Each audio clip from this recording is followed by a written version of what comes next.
lovely. Yeah, thank you. Just seen Josh Warrington lose his world title here in front of his home fans. Just your thoughts, Carl? Yeah, I thought he did enough to win, Josh Warrington. I scored it 116, 112. But don't get me wrong, there was a lot of rounds in there that were very, very close. And I give it to Josh on his work rate, which a lot of the times the work rate is throwing, it's not landing. It was tricky in there, Lopez. Very tricky, very skillful, awkward fighter. But I just thought the close rounds, Josh Warrington was busier, rough and tough.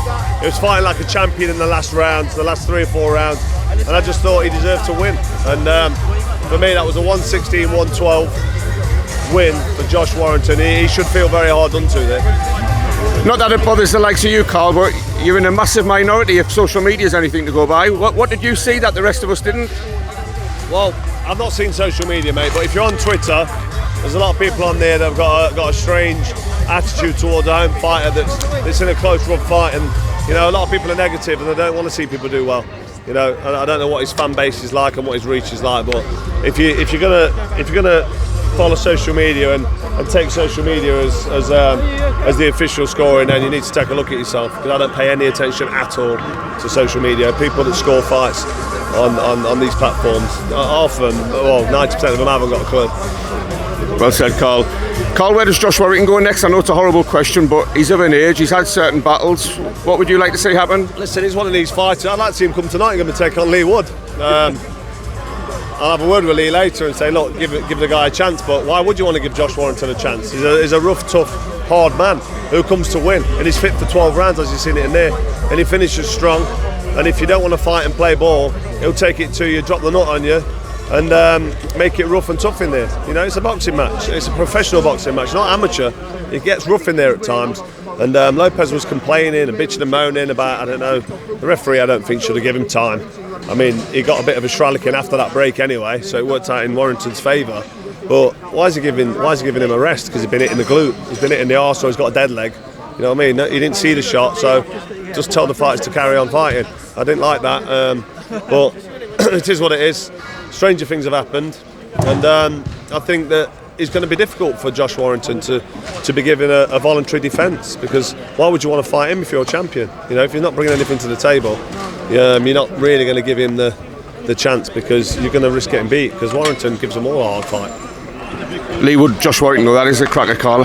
No, I think so, yeah. I think it's a great fight. Lee Wood's tricky, he can punch a bit, and he's flying at me. I don't know what his arm's like after the injury, and it's a shame the Lara fight never happened.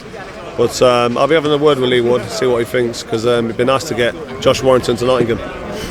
Anything else stand out on the card for you? Ebony Bridges against Shannon O'Connell was a pretty decent scrap, wasn't it? I enjoyed it, yeah. I thought she was ruthless and brutal, and she just kept coming forward, kept throwing punches, and I was impressed. I mean, she was just relentless from about round 4 or 5. Just keeps pressing forward, landing big shots, and she was able to find a home for that right hand every time she threw it. And the referee it was a well-timed intervention. 3 quick ones, because I know you're battling a sore throat, Carl. This time last week we'd just seen Tyson Fury defeat Derek Chisora. Your thoughts on that fight, and how does Fury USYK go in 2023? Yeah, I thought Chisora came and he tried, and he's a likeable character, Chisora, but he just wasn't good enough. You know, I don't think he was big enough. I don't think he's big enough to be in there with someone who's 6'9" and has got that range and that hand speed and the ability that Tyson Fury's got. But who is? I mean, who is good enough to get in there with Tyson Fury when he's confident? He's always confident, but when he's in there believing he's going to win, I mean, I thought he took his time a little bit as well. I thought he was just a little bit compassionate in the way in which he was throwing his combinations, and he was standoffish a little bit. But fair play to Chisora. He came and he had a go, and yeah, hopefully that's the end of him, because I just think them kind of shots landed on the chin and the top of the head. I mean, his face looked really badly swelled up at the end of that fight. So I'd like to see Chisora now hang his gloves up. So he's been a fantastic ambassador for the sport of boxing. Heavyweight fighter who fights everybody, wins the odd few. I mean, he loses most of his fights at top level, but he's in the fight. He's always in the fight. And the win against Pulev, I was happy for him. Was it Pulev he beat? Was, yeah. And then you know, the fight with Fury, just give him a bit of a payday. You know, he's got his kiddies. He's been a great service to the sport of boxing, and he deserved to be paid, and he got paid. And it'd be nice to see him relax and keep his health, because this is the hurt business, and he got hit with some hurtful shots.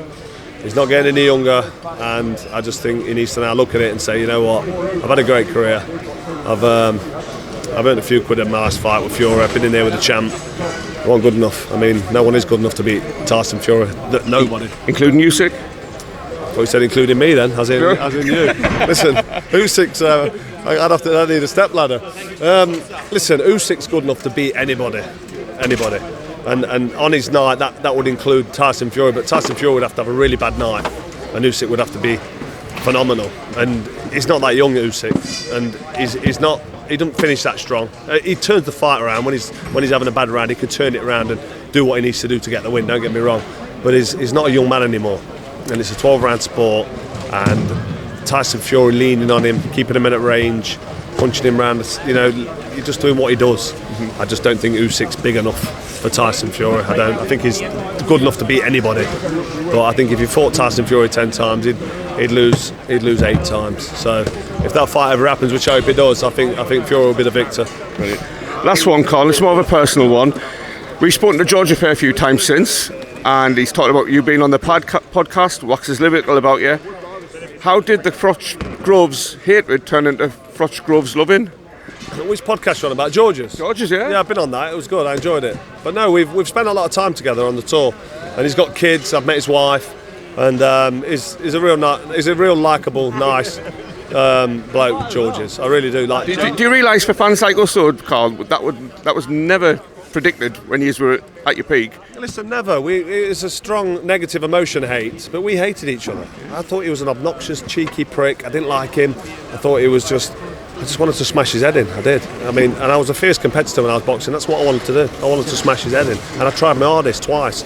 In the first fight, he had a great fight, and he was horrible and obnoxious in the build-up, and he really got me wound up. And then we had the rematch at Wembley, which was amazing. And it was a fight, really, just a one-punch fight. It was one of them. It was unlucky for George, but it was a great way for me to sign up my career. And lucky, well, not lucky, but fair play to George. I admire him for it. He went on and he became a champion in his own right, and he finished his career, made a few quid in that Super Series, and he finished strong. And I know what's he do. He lost to Callum Smith. He had a close win against Chris Eubank Jr. But he had a good career. Made plenty of money. And yeah, I like him. He's a funny character. He's a nice guy. And yeah, hopefully I spend a bit more time with him. We're going to try and get a little bit of something going. Watch his space. There might be a bit of a podcast or something where me and him join forces, because people like our energy when we're together for some reason. I don't know why, but no, I enjoy his company. So hopefully we can do something. Top man. Carl, can I wish you all the best for Christmas and the New Year with you and the family, mate? Absolutely, mate. I've just shifted on a nasty chest infection, so I can talk to you this evening. But it's been horrible. I've had a right horrible cold, and I'll never get ill. But I've just been hammering the probiotics, the distilled water, all my minerals. I've been eating healthy, and I've fought it off. Pure blood, clean as you like. I'm trying to think of a sarky comment, but you're too close, mate. Yeah, be careful. I've still got it, mate. You seen the shape on me? I have.